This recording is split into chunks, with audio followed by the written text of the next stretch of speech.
everybody, this is Blake Jennings, B&K Sports Lounge, but today I'm going to be doing a video for the Real Sports Talk Network. You guys go check them out on Twitter.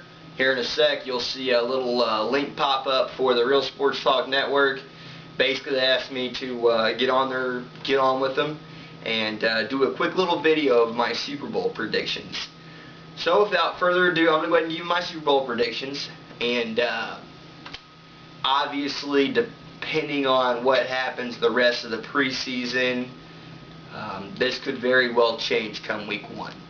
For example, the two teams I choose, maybe the starting quarterback's out, done for the season, obviously that would change. But if everything stays the same for the NFC side and the AFC side, I'm going to give you guys probably a little bit different than what everybody else is going to give you. Everybody else for the AFC is going to be giving you the Patriots, the Steelers, the Ravens, and the NFC side, the Packers, the 49ers, Giants, all popular teams. I'm actually going to do something a little bit different. I want to give you guys a different perspective to look at. So without further ado, for the NFC side, I'm going with the Chicago Bears. And for the AFC side, I'm going to go with the Houston Texans. And here's why. NFC side, I can very well see the Chicago Bears getting that wild card spot going into the playoffs. As we've seen the last 2 years, the team who got that wild card spot from the NFC side not only went to the Super Bowl, but then ended up winning the Super Bowl.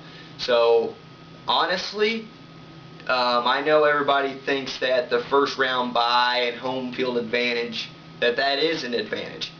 But because history does repeat itself, I think the big question becomes, is that a disadvantage, having the first round bye? Is it an advantage to continue to play throughout the playoffs? Because, it's like preseason. If you skip preseason, you just go straight in regular season, are you up to speed with everybody else? Same with the playoffs. I think that first round bye, one of the questions could become, is that a disadvantage? On to the NFC side, the AFC side, the Houston Texans. It's real simple, provided they stay healthy. Last year, Matt Schaub was he was injured the whole season.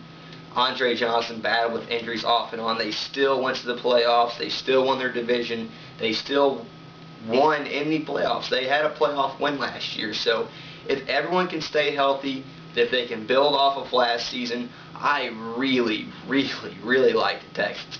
Not only do they have probably the best big three in the game between Schaub and Andre Johnson and Foster, but they're in probably the easiest or second easiest division of football. So, you look at the Ravens division, you got the Ravens, the Steelers, the Bengals. So, let's say the Ravens or Steelers have an off year, only 9 or 10 wins.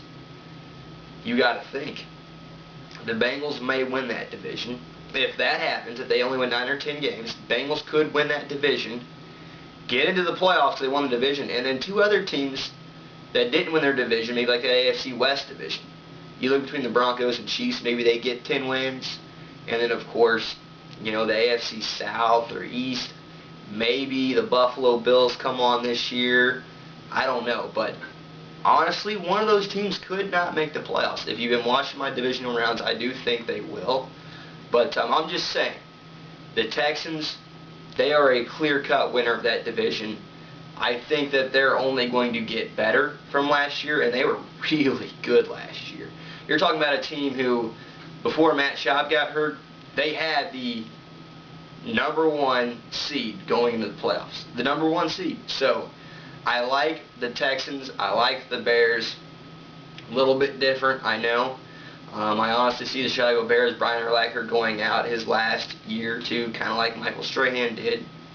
Michael Strahan, his whole career, he almost got there. He did get there, and he lost to the Ravens.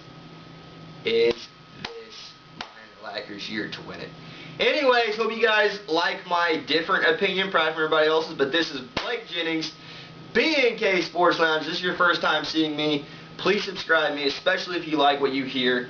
Again, I'll put my link right here, same place I put the Real Sports Talk Network. Thank you guys for watching me. I appreciate it. Have a great weekend.